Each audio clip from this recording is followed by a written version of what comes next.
അതിനിടെ തൃശ്ശൂരിൽ നിന്ന് മറ്റൊരു വാർത്ത കൂടെ വരുന്നുണ്ട്. അത് താനിയം രാജവീതി റോഡിൽ ലോറിയിൽ നിന്ന് ഇറക്കുന്നതിനിടെ ആന ഇടഞ്ഞിരിക്കുകയാണ്. ദേവി നന്ദൻ എന്ന ആനയാണ് ഇടഞ്ഞത്. ആന വീടുകളുടെ ഗേറ്റുകളും തകർക്കുകയും നിരവധി തെങ്ങുകൾ മറിച്ചിടുകയും ചെയ്തു. നടരാജ് പരശുരാം തുടരുന്നുണ്ട്.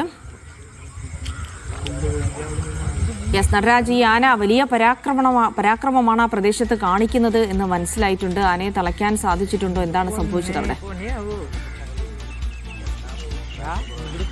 ജിൽസി, ഇപ്പോൾ പുറത്തു വരുന്ന വിവരപ്രകാരം ആനയെ തളച്ചിട്ടുണ്ട് എന്നുള്ളതാണ്. പ്രദേശവാസികൾക്കേറെ ആശ്വാസകരമാണ് ഈ വാർത്ത. ആനയെ തളച്ചിട്ടുണ്ട്. തൃപ്രയാർ ഭാഗത്താണ് ഈ സംഭവം. തൃപ്രയാർ താനിയം രാജവീതി റോഡിലാണ് ആന ഇടഞ്ഞത്. ആനയെ രാവിലെ ഒരു ഉത്സവവുമായി ബന്ധപ്പെട്ട് ഈ പ്രദേശത്ത് എത്തിക്കുകയായിരുന്നു. വീടുകളുടെ ഗേറ്റുകൾ ആന തകർക്കുന്ന സ്ഥിതി ഉണ്ടായി. ആ ഭാഗത്തെ നിരവധി തെങ്ങുകളും മറ്റും ആന മറിച്ചിട്ടു. ദേവീനന്ദൻ എന്ന ആനയാണ് ഇടഞ്ഞിട്ടുള്ളത്. അല്പസമയം മുമ്പ് പോലീസും വനം വകുപ്പ് ഉദ്യോഗസ്ഥരും സ്ഥലത്തെത്തി ആനയെ തളയ്ക്കാനുള്ള നടപടികൾ തുടങ്ങിയിരുന്നു. ഇപ്പോൾ ആനയെ തളച്ചിട്ടുണ്ട്. പ്രദേശവാസികളുടെ ആശങ്ക ഇപ്പോൾ മാറിയിട്ടുണ്ട് എന്നുള്ള പുതിയ വിവരമാണ് പുറത്തുവരുന്നത്.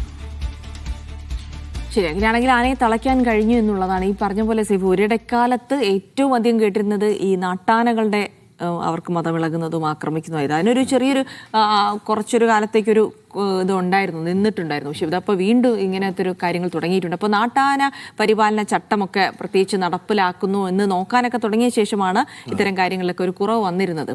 അപ്പോൾ ഇവിടെ എന്താണ് സംഭവിച്ചതെന്ന് അറിയില്ല. എന്നാലും മറ്റാളുകൾക്ക് നേരെയൊന്നും അത് വലിയ ആക്രമണം ഉണ്ടാക്കിയില്ല എന്നുള്ളത് മാത്രമാണ് ആശ്വാസകരമാണ്.